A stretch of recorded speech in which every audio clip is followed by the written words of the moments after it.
Okay, so like I said, even though all this stuff is subtle, it is very important. And I'm repeating it again because I want it to be on the video. Because every time you watch it, I want you to go, oh yeah, this is the basics. This is the basics. I got to learn to walk before I run. So first thing we do is we find ideal positioning. We want tactile sensation. So generally what we're going to do here, you're going to do laying on the floor, back against a wall or a tree. Doesn't matter. You just need some tactile sensation. It's kind of like, it's biofeedback essentially is what you're giving yourself. Okay. So we're going to find ideal alignment. You're going to bend both the knees and plant the feet. And both the knees.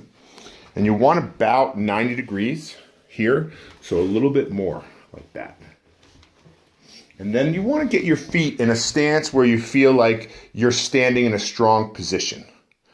I might think that you might want a little bit wider, but if you feel strong where your feet are, if you were standing, then that's fine. I was standing. Okay?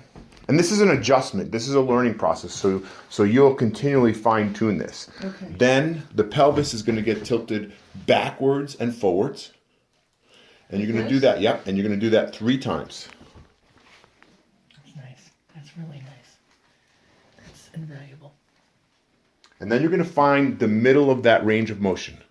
Middle of that. Okay. Then hands at your sides. So more long. Oh, yeah, sides. there you go.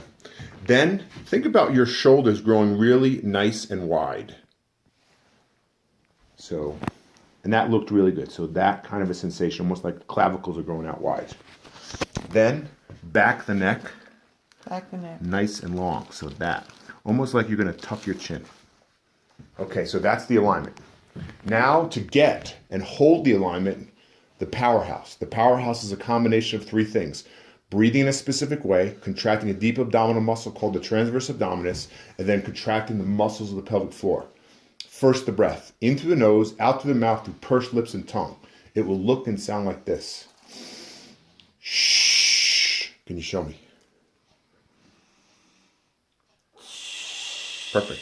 And essentially what you're doing with the shh is you're using your kind of tongue to resist the air coming out. You're slowing it, and that lets this engage more. Okay, now abdominal muscles. 3 layers of abdominal muscles. Rectus abdominis, abdominal obliques, and then the ones we are concerned with now, the transverse abdominis, named because they go transversely across the lower belly, and they draw the lower belly back towards the spine. Take 2 fingers, put them right here. So you feel the pointy hip bone there? Yes. You roll to the inside. I'm going to feel this side. Okay. So now, take that breath in. Good. And then breathe out. Shh. Try and draw the belly towards the spine. Keep pushing. Push, push, push, push, push, push, push, push. Feel that happen more towards the end, the contraction. Yes. Breath in. See if you can make it happen earlier. Shh. Better. Good. Awesome. So the more you can do that, the better. Breath in again.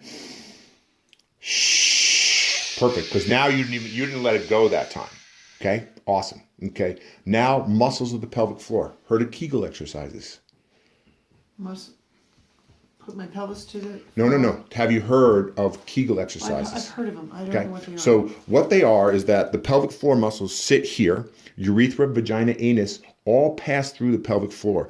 When you contract the pelvic floor, it goes up towards your head, takes all that and brings it with you.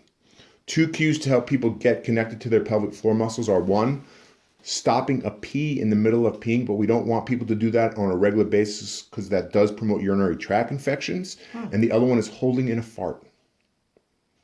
So can you contract your pelvic floor? Right now? Yeah. Okay, so now we combine all 3 of those things. So now, breath in, breathe out, draw, shh, draw back, lift the pelvic floor. So what you did is you probably contracted the pelvic floor because in general, the better the pelvic floor contraction, the more contraction there is here. But what you did is that you tilted the pelvis backwards. And there should be no skeletal movement. This is just isometric tightening is all we're doing. Okay? Breath in.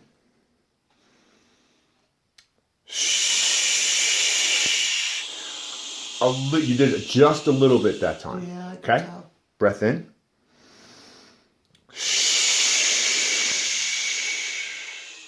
And then the only other thing, I lost a little bit of this. See, Yeah, I not that did. way, not that way, that way.